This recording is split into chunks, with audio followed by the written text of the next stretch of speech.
The king of Ojatpala just died, and the next to ascend the throne must visit the land of the gods and ancestors of the land. Any prince who fulfills this task and comes back alive is then coronated the new king. The great day has come for Prince Adok to fulfill his destiny.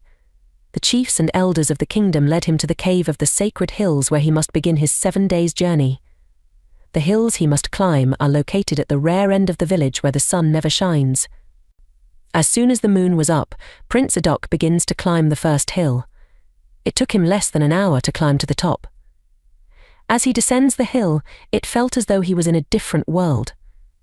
He could hear terrific sounds, and as fright set in, he sees 7 ghosts smile at him and meets the first sage at the disappearing of the ghosts. "Welcome to the land of your ancestors." The sage announces, "There are 6 more hills you must climb. Some are smooth while others are rough, but first, you need wisdom to climb them. The ghosts you just saw are messengers of your ancestors who have come to welcome you. For now, we must dine with the spirits of your fathers before you continue your journey. Come with me." They walked through a strange road full of strange ghostly figures, but the presence of the sage keeps them off his path. They soon reached a castle built with stones. Inside the castle was a dimly lit light with 10 ghosts already seated around the tables. 2 empty chairs were however reserved for Prince Adok sage. "Welcome," the ghosts echoed. "Take your seats." The ghosts took turns to open their food from the oldest to the youngest king. Prince Adok was the last. When Prince Adok eventually opened his food, he saw a colourless substance in his cup as tea with a bread looking like a baked sawdust.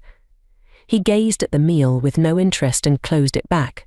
"Eat," the sage said. "You must eat this meal because this is the one and only meal available here. This is the meal of the spirit, and it will keep your spirit alive," another ghost emphasized. Prince Adok opens the meal once again and manages to drink from the cup of colourless liquid, but it was tasteless.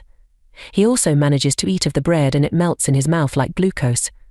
Suddenly, a scale fell off his eyes and he felt a strange sight around him. "Ha ha ha," the ghosts echoed with laughter. "I know you, father," he said. That was the first time he uttered a word since he started the journey. "Yes, my son," his father replied. "You are welcome to the land of the dead. You have just passed the royalty test. Now you can see every spirit being you may encounter, but accept nothing from them no matter how enticing. That is not the reason why you are here. Now listen to this story. There was a king who went on an ancestral assignment to prove his royalty breed. After dining with his ancestors, he was enticed with a meal prepared by a wicked spirit on climbing the second mountain. He ate the meal and continued his journey. He went home afterwards for his coronation. He died of stomachache due to the poison, as no herb could cure him. Apart from food, greed is relative. Once greed becomes a part of you, it makes you have excess desire for more money, power, and relationship. You must be contented with where the gods of your fathers have placed you. Greed is considered to be a destructive force that can lead to personal and social harm.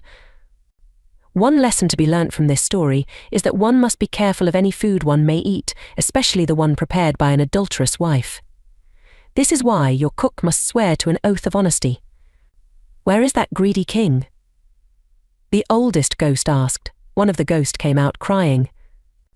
"Lead him to the second hill and guide him with adequate words of wisdom so he does not make the same mistake you made," the oldest ghost insisted. Follow for more.